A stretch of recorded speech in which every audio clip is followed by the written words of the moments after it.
Climate change is here. AI is here. By consequence of COVID, we had a huge shift towards remote working.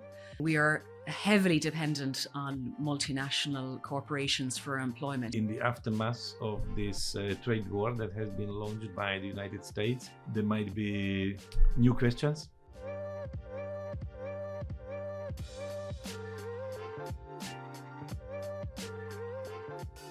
Hello, this is FEPS Talks, the podcast series of the Foundation for European Progressive Studies. My name is László Andor, I'm the Secretary General of FEPS, and I have the great pleasure today to welcome Michelle O'Sullivan at FEPS, who is an Associate Professor at the Department of Work and Employment Studies at the University of Limerick. And in Ireland, she plays a leading role on industrial relations, chairing the Irish Association for Industrial Relations, but also being a member of the editorial advisory board of the Journal of Industrial Relations. And very importantly for FEPS, she's also a member of the board of directors of TASC, which is a member organization for FEPS. Welcome in Brussels. Thank you, László. So thank you so much for joining us. But I would need to start with a question of a little bit of anxiety. There is a lot of anxiety in Brussels, especially for the stakeholders of social Europe, because there is a feeling in the air that the achievements of the past period might be at risk. We believe that in the previous mandate, when Nicola Schmid was the commissioner, so much happened in a positive direction. So many positive responses were given to the COVID-19 crisis, flexibility were in favor of the employees, and job-saving schemes were rolled out. Income stabilization was taking place in many European countries when the crisis hit. Minimum wage coordination, a big achievement at the European Union level. And now many of these are put at risk, either by employers, either by national governments, either by courts. So there is seemingly a period when there is at least uncertainty, maybe even anxiety about the continuation. How do you see? Yes, you're definitely correct in noting that the last couple of years have seen quite a lot of advances for workers' rights, both by consequence of COVID. We had a huge shift towards remote working. There's still only approximately a third of employees in Europe who have teleworkable jobs, according to Eurofound research agency.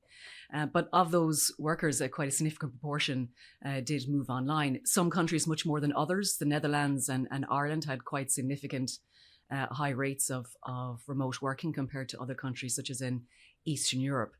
The latest research from Eurofound shows that there has been some retraction in terms of the type of remote working. So those people who were fully remote, they are lesser in number. So they are reducing in terms of the number of people who are fully remote. But there's still quite a significant proportion of people in teleworkable jobs who are working hybrid, roughly close to half. So there has been some shift towards away from fully remote to hybrid. So there's still quite a lot of advantages for workers in terms of hybrid working. It may be that some of that continuation of hybrid working has been driven by labour shortages. Certainly in Ireland, employers would say they would find it very difficult to attract workers without offering hybrid working, and research does tend to show that people see it as a high priority when moving jobs, even to the extent that they might be willing to reduce their incomes. So there's definitely significant advantages. We know that during the pandemic period, there was also some disadvantages, particularly for women, in terms of increased workload intensity and somewhat of an always-on culture. So some of those issues still have to be worked out. There are some challenges. For example, last year we did a study for an Irish agency on how employers and workers are dealing with the challenges of remote and hybrid working. Some of the challenges are that managers still lack skills in managing people online, in terms of inductions, performance management, and so on. And there can also be tensions between workers and employers about what is meant by hybrid working. So many workers would prefer to work at least a few days a week online, whereas employers would prefer more of that time to be in the office. And that can be a challenge. And there's wide variation in terms of the extent to which companies want policies in this area.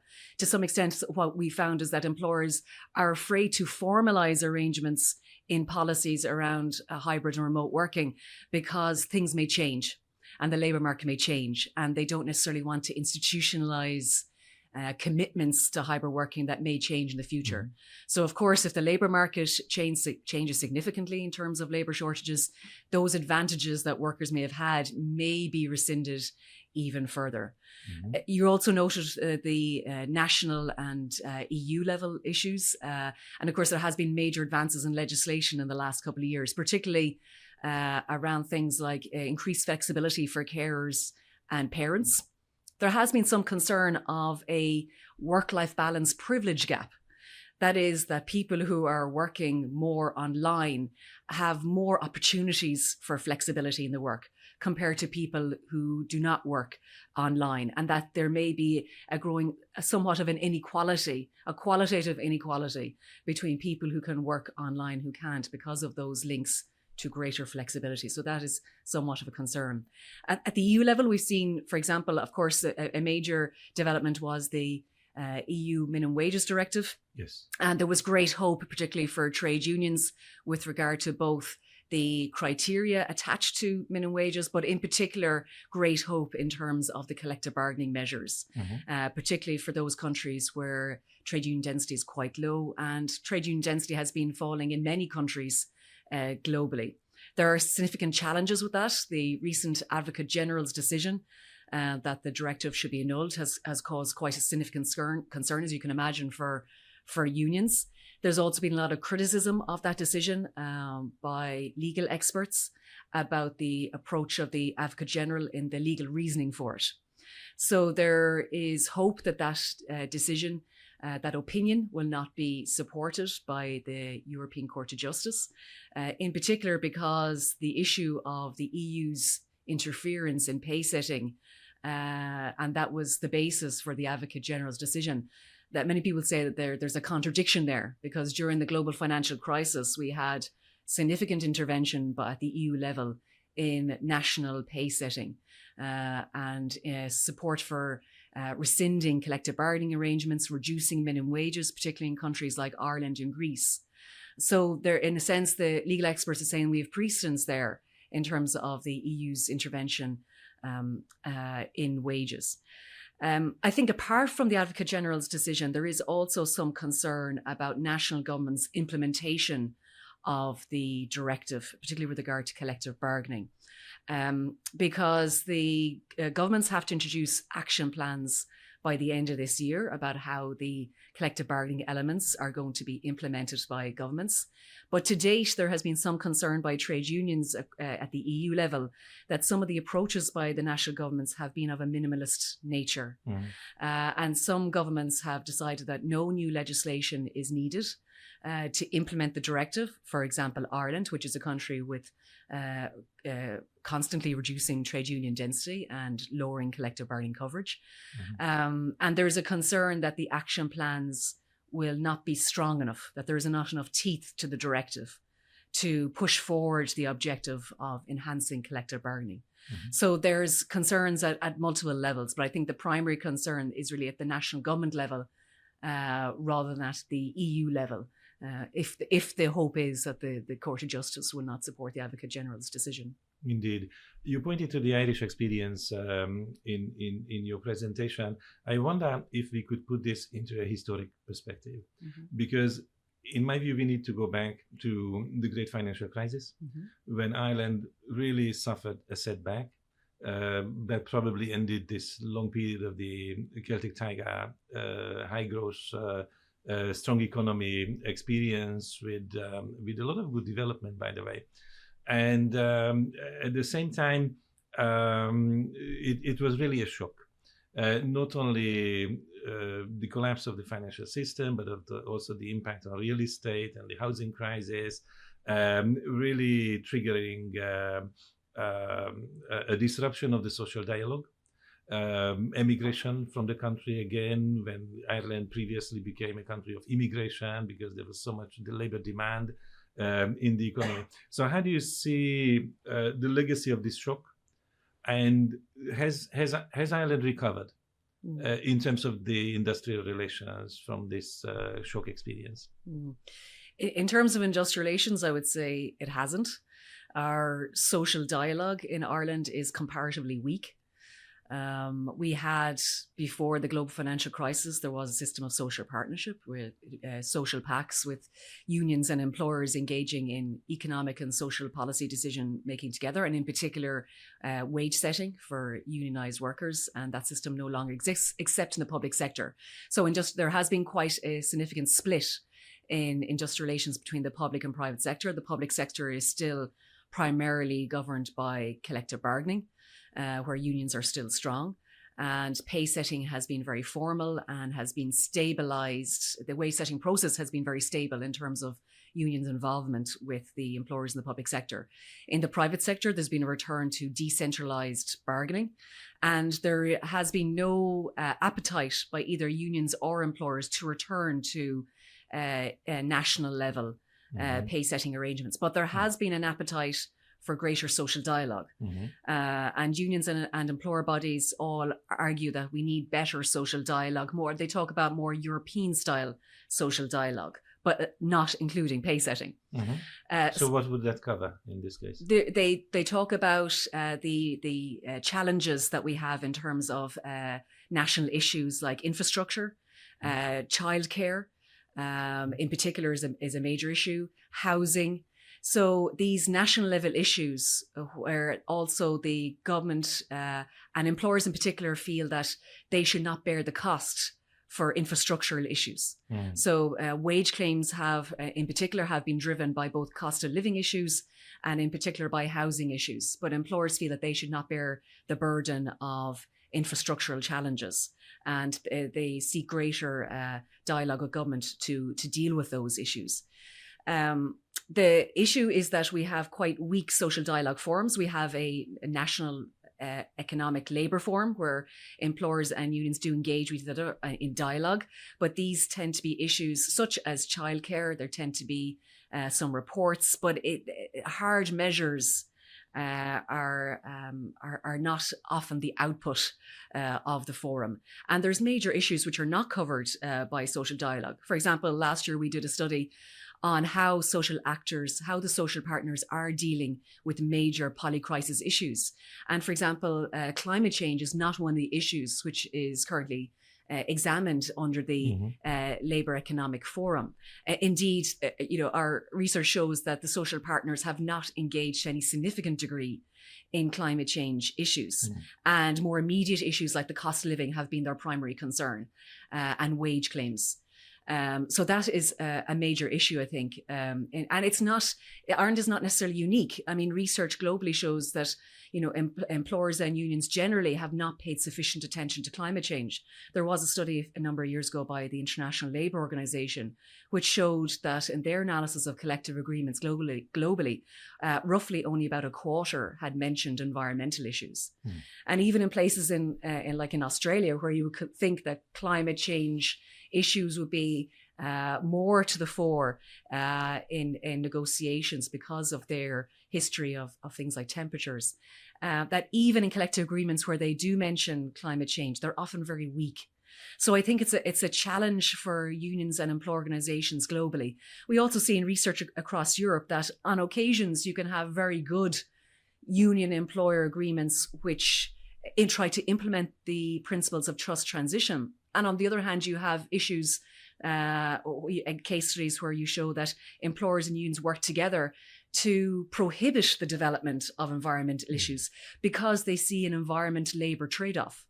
And they're concerned that the more environmental issues and more environmental measures are taken, the greater the cost to competitiveness and to employment. So we can see coalitions sometimes of national or local governmental bodies and unions and employers protecting competitiveness and employment issues to the detriment of environmental issues. So I think this is a global challenge for unions and employers to not see that trade-off between climate and labour, and also to implement the principles of just transition, which are at the moment quite principled. But when you talk to employers and unions, sometimes they say, we don't know what that looks like in practice. Yes. I think some might be kind of hesitant to use this expression, just transition, but I think if you translate it to the everyday functioning of the economy, I think it's quite straightforward. That's a direction we would need to go to. I was wondering if there is a discussion among social partners in Ireland about the overall growth model, because Ireland has a very unique growth model based on a specific approach to taxation and multinational companies. And maybe in the aftermath of this trade war that has been launched by the United States, there might be new questions around it. Yeah, I mean, yes, absolutely. We have a very unique growth model. We are heavily dependent on multinational corporations for employment. A significant proportion of our employment is either directly or indirectly linked to our multinational companies. We have most of the major financial services companies are located in Ireland. We have most of the major technology companies are located in Ireland and have big numbers of employees. In even my own city in Cork, we have thousands of employees employed just in Apple. So it is a major issue. The difficulty is that there hasn't been much conversation about the growth model, except, for example, by employer organizations who represent small businesses. They don't question the direction of dependency on multinational companies, but they question the lack of investment by government in small business. The major difficulty for employers and unions and government to question the growth model is because of our heavy dependency. It's extremely difficult to remove ourselves from that path. We're path dependent now on multinational companies. A small proportion of those multinational companies, even 4 multinational companies, account for a significant proportion of our corporation tax rates.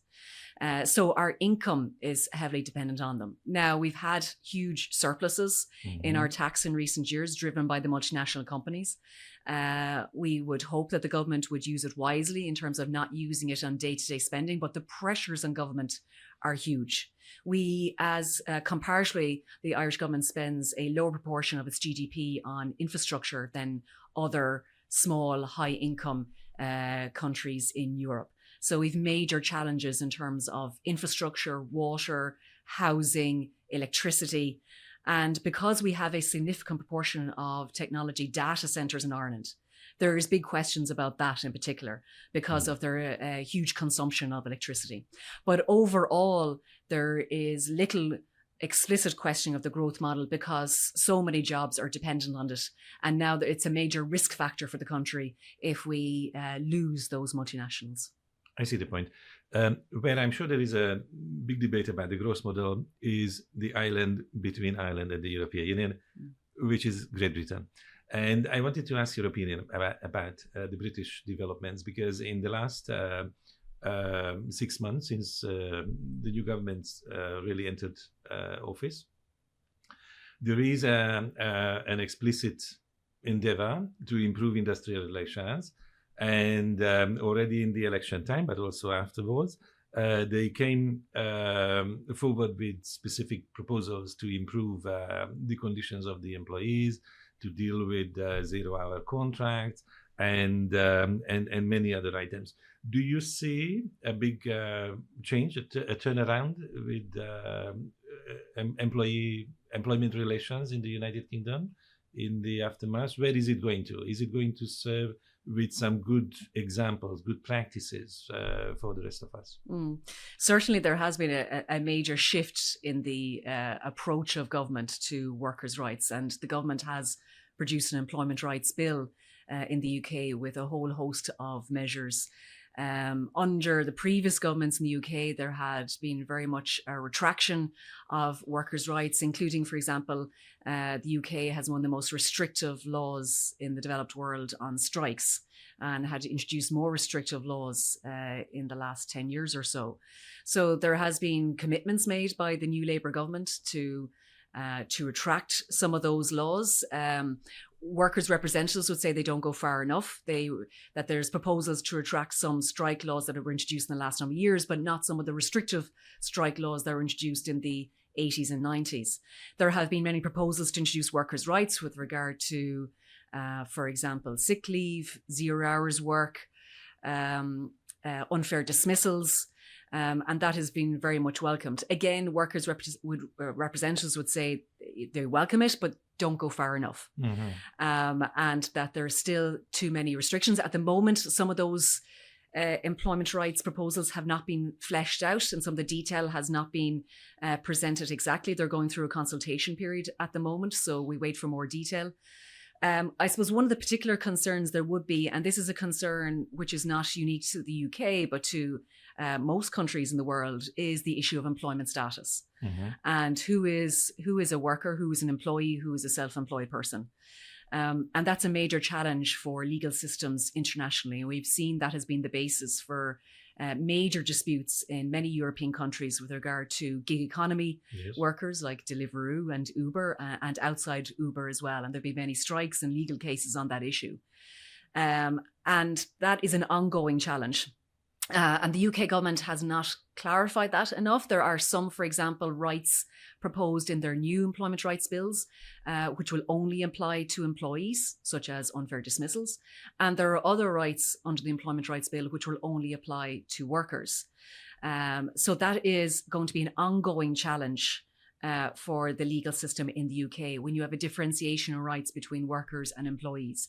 And of course, the UK has that third category of workers that some other legal systems don't have. There's only a few legal systems in Europe that have this third worker category in between employee and self-employed. So this is an ongoing challenge, I think, at the EU level about the employment status of workers. We saw that there was some legislative developments at the EU level with regard to the Platform Workers Directive to try and cover this grey area that platform workers or gig workers occupy between employee and self-employed. And of course, many of them are, it's arguable, are bogusly self-employed and should be categorised as employees. So that's a major challenge, I think, and will be an ongoing one at the national and EU level. That's not going away anytime soon. Gig economy work still remains quite small, but if it expands to a greater degree, we have approximately in Europe about 3/4 of people who are on so-called permanent contracts, but that could be, you could have somebody on a permanent 0 hours arrangement. So that's not necessarily a total guarantee. Permanency is not a total guarantee of good employment rights. So the UK has definitely made some improvements. It's playing a lot of catch up, in fact, with what's already been standard in many EU countries. You would imagine that there will be a lot of employer resistance to it.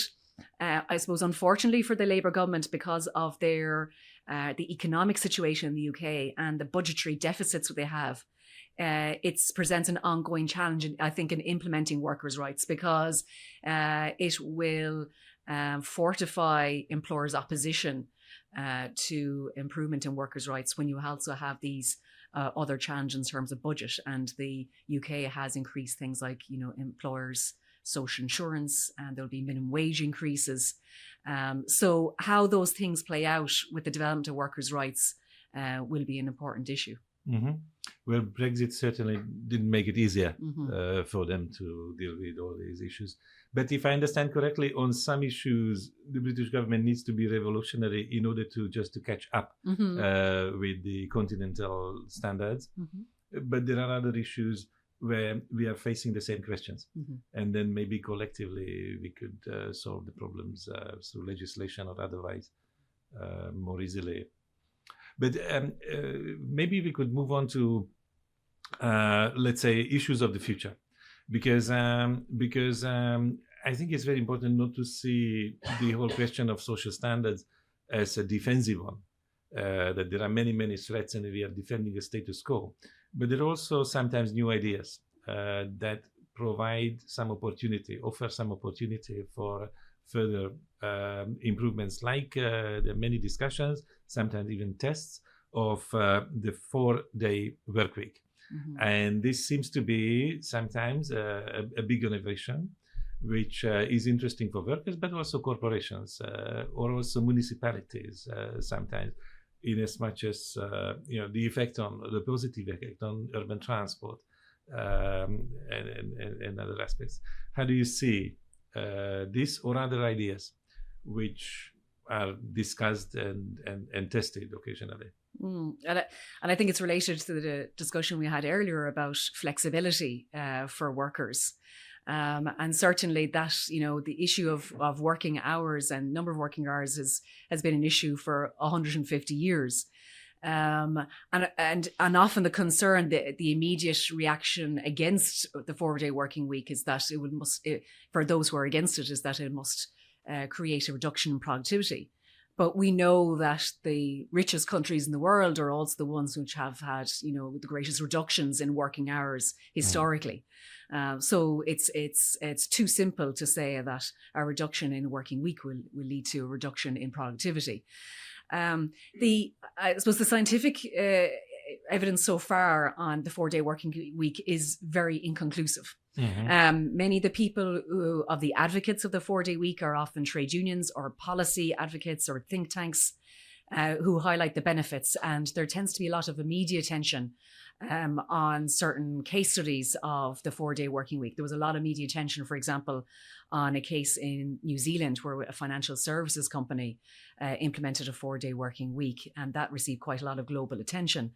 And it apparently had produced, great benefits in terms of particularly like productivity. The issue about the 4-day working week is that there's still a lot to be worked out. There are very much potential advantages in terms of the flexibility for workers without a detrimental impact on productivity. There are questions about how it should be introduced. So are we talking about a 4-day week with a reduction in working hours, or are we talking about a compressed week where a 4-day week is not accompanied by a reduction in working hours? And that can have a big implication in terms of its advantages.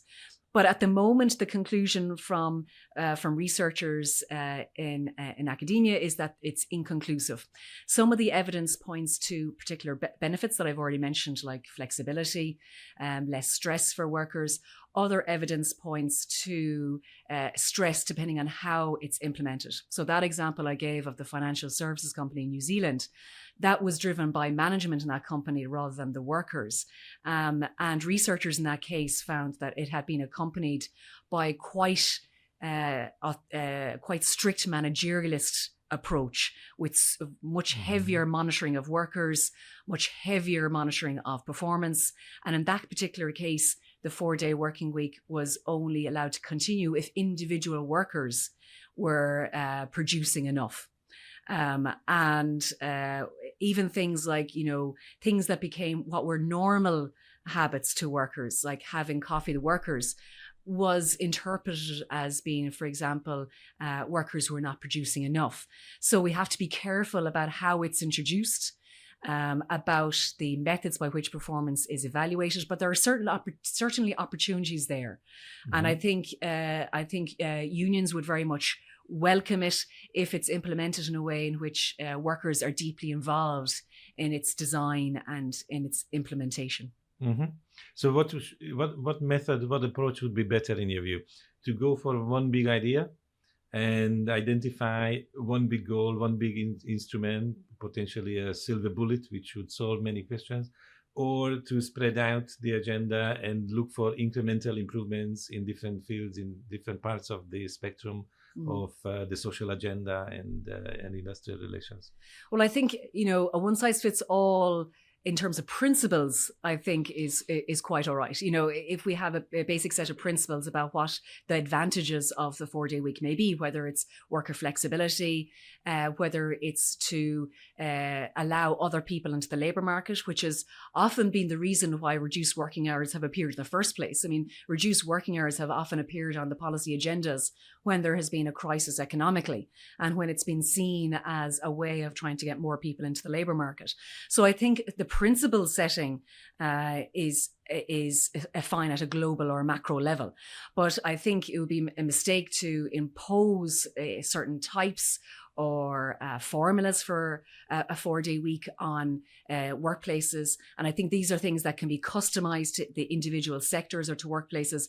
And I think somewhat like the right to disconnect, that the most appropriate ways of introducing it are to say, well, the responsibility is on unions and employer bodies and employers to work out the arrangements that best suit their needs. And I think the important issue here is not to lose sight of what the 4-day week symbolizes, which is flexibility. And flexibility can come in many shapes and forms. So, for example, there's been very helpful statistical information from the UK about their flexible practices. And we've seen in recent years in the UK a rise in annualized hours arrangements, which are not very common, but there's huge advantages to analyze hours arrangements, particularly in sectors and workplaces where you have wide variation in demand and where working hours may peak and trough in different periods of the year. So it offers security for workers in terms of working hours. It offers stability in terms of pay, but it also offers flexibility for employers when they do need to adjust labour to demand. So I think there's, if you like, many ways to skin a cat, and the 4-day week is just one example of that. But there are many other examples of flexibility which could be part of the toolkit for workers and employers. So I think at a macro level, at a policy level, all these different types of flexibility should be offered or should be advocated for, but to allow unions and employer bodies to customize whichever one fits best to their needs. I think this is a wonderful conclusion of our conversation today. I'm really grateful for your analysis and advice on all these questions. And I think it signals that when we face so many challenges, climate challenge, security challenge, it should all be an incentive to look for better solutions at the workplace and look for opportunities to improve the social standards. Absolutely. And we have major challenges coming. Climate change is here, but has not been given the attention I think it deserves. AI is here, and it has received quite a lot of attention. So these are major issues, but as you say, there are solutions to these things. It just requires cooperation and the encouragement that cooperation with unions is a benefit, not a disincentive to change. Thank you very much. And I believe we will have opportunities to continue this conversation. Thank you, Leslie.